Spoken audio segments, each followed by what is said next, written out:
Well, good morning, YouTube. It's BMW here in the garage on a beautiful Saturday morning. It's a little cool, but that's the fall. So today's plan, or at least for this morning's plan anyway, I'm going to work on the E90 330i front headlight. This is the driver's side.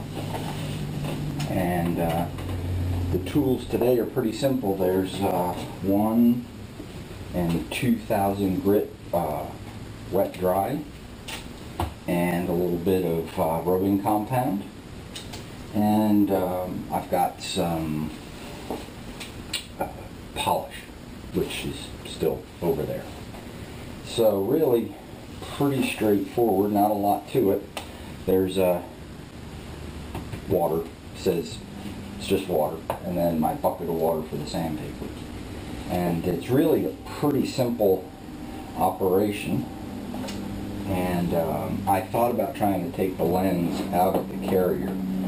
I don't see any advantage in that. This is a simple 5 screws to put back in, and really I don't gain anything of value other than being able to get under that lip, which functionally will make no difference. Visually, it really won't make that much difference either, quite honestly, because you have access to this, which is what you would be able to see from the top with the hood open. So one side of me wants to do it, and the other side says no, really not necessary.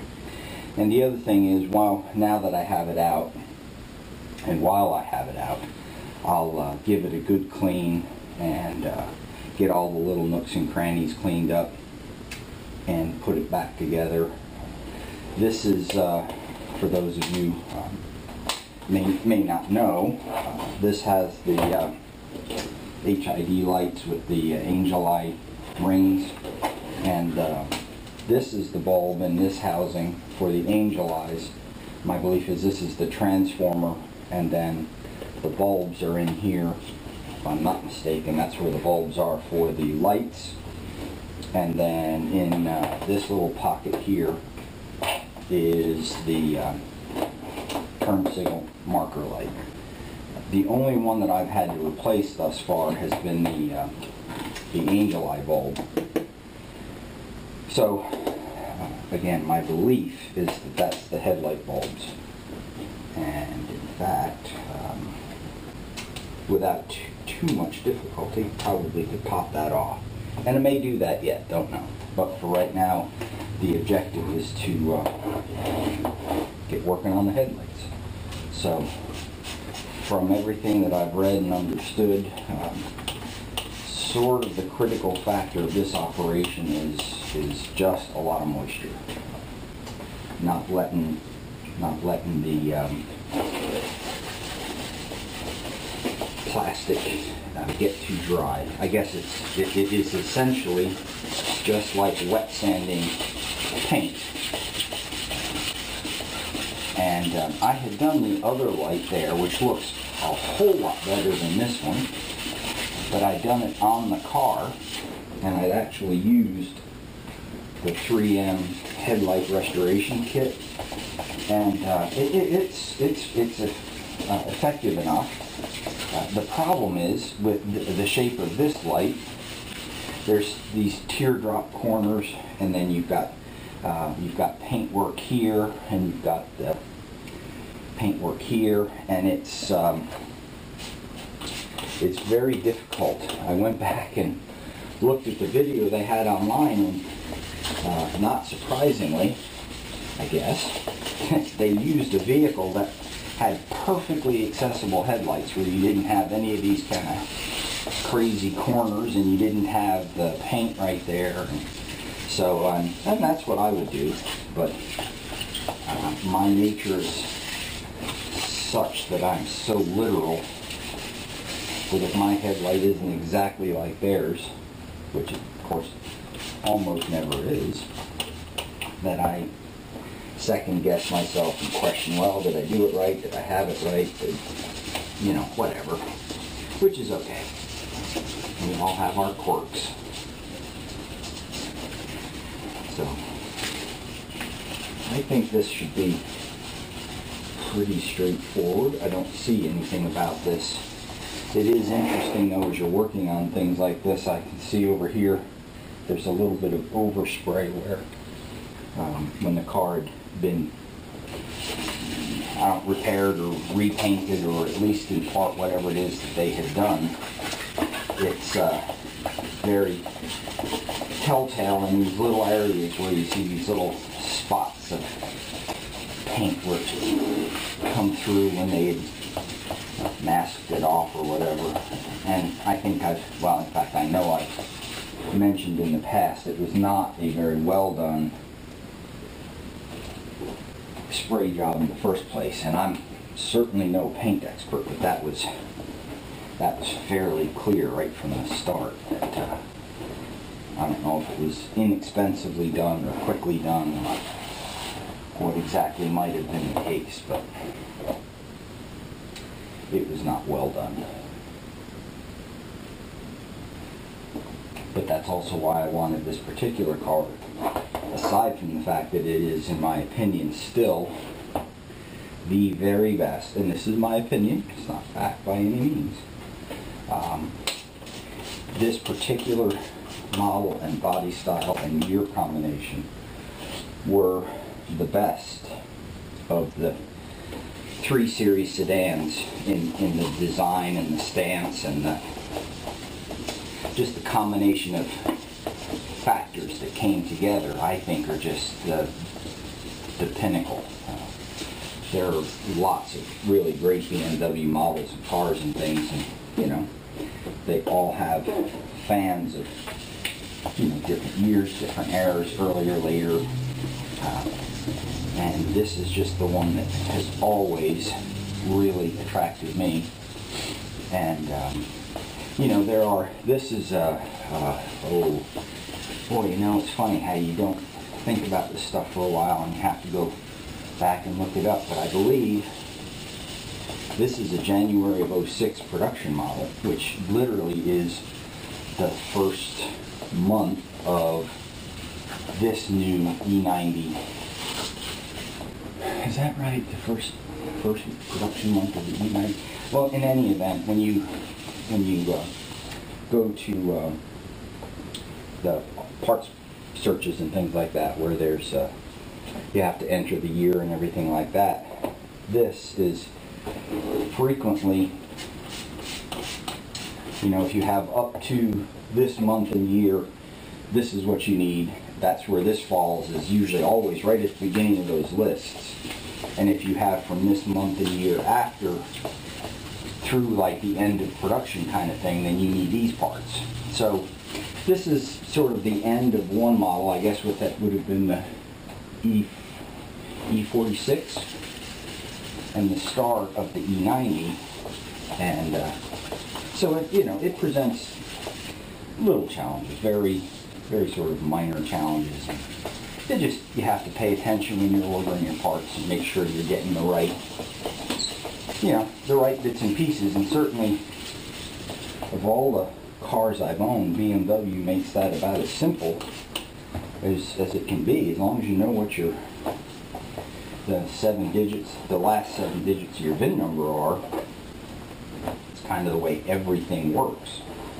So that really does make it pretty easy.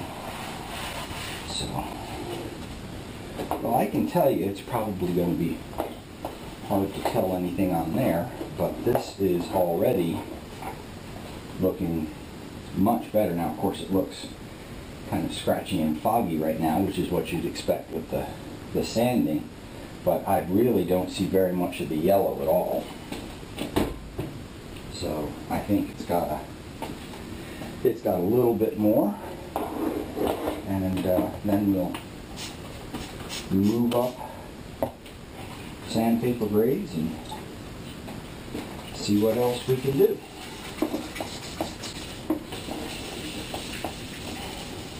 Had the opportunity, I've been in a training class this entire week, and I will be off in Spain in 2 weeks, for a week, So I've been behind on watching all of my videos, but I've noticed lately that Mr. Bruce Boschek has been doing some really amazing sort of reminiscence videos lately. This last one that I happened to see was about a trip that he and friends took to Turkey back in the late 60s and early 70s, I guess. And, you know, one of those places that's always been high on my list to be able to see the, you know, Istanbul and the Hagia Sophia and the Bosphorus and, you know, just all the history of that incredibly important place in world history where, you know, Asia begins and Europe ends. Pretty impressive place. So always a fascinating man to me to listen to.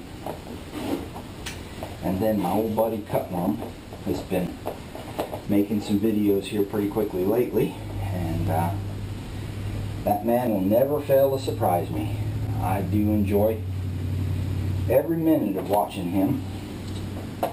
He's a good Southern gentleman, and very, very, very interesting. Alright, so we're going to switch up now, I think. At least the way I understand it about doing this is you can always go back, right? So that's 1,000. I'm going to go to the 2,000. If I haven't got it all, I can always go back to the 1,000. But the cautionary part of all this is that you don't want to start too rough.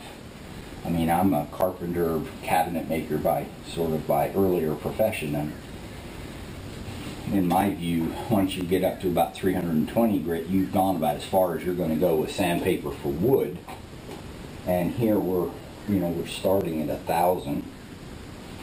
So I guess the cautionary part of that would be don't start too rough. You know, I mean, if you've got 300 or 400 grit or whatever, you know, at that point I think you're taking off plastic. You're not just taking off the I think this is actually technically oxidation. So if you've ever worked with plexiglass, where you sand the finer and finer you get it, and what we used to do when I was building yachts was you get down as fine as you could, and we stopped at probably around 800 grit, and then you would just take a torch, and you just, it's called flaming, or we called it flaming anyway, and you just sort of lick all the edges, and all it really did was remelt those incredibly fine scratches that you just put in there, and that's when you tended to get that high gloss mirror finish, which, you know, when you're doing what we were doing and putting glass holders and silverware holders and every nature and manner of thing in these yachts, they had to look as if they were always created as that one piece. You couldn't see scratches or dull spots, or you just couldn't see anything. And it's not difficult, but it can be fairly tedious, which is in part why I did a lot of it, because I tend not to be concerned deeply about tedious, but it had a measure of creativity to it, because, you know, for example, if there was if you've ever been on boats, or, you know, yachts are no really different than smaller boats, they're just bigger, but every little piece of space available is, well, I mean, it's too much to say it's precious on a boat. So we would frequently, well, and I should say also in addition to that, you know, when you have these, you know, larger yachts, I mean, most of the ones we were working on were 70, let's say 70 to 130 feet, I guess. You know, you couldn't stow everything every time you were going to move the boat, because people were on them frequently when you were moving them, and they wanted to see all their pretty thing. So anyway, the practice was that we created holders or series of holders for, well, we'll take as an example bar width. So you have a whole set of drinks glasses, rocks glasses, champagne flutes, wine glasses that are all, you know, made by the same company. They're all the same, very expensive, typically manufacturer. And if you break one, you know, potentially your whole set is now kind of, well, let's just say the folks didn't give you the option of breaking anything. So what you would do is, or what we would do, is you created shelves, sometimes typically sort of 2 layers, that would be put in a cabinet that you, there's just any number of ways. I mean, it was a rocks glass, for example. You'd have just a shelf, and then your upper shelf would just have a hole in it, and the rocks glass would sit in so that when the base touched the bottom, there was no movement for it to rattle. It got more complicated with wine glasses. For example, you couldn't just have a slot and set the wine glass in, because they didn't want them hanging upside down. They wanted them right side up. So, you know, if the base was sturdy enough, you could just leave sort of a slot where they would slide in. But the danger there is always sliding out, right? And the glasses couldn't touch, because that would make noise and or potentially break them.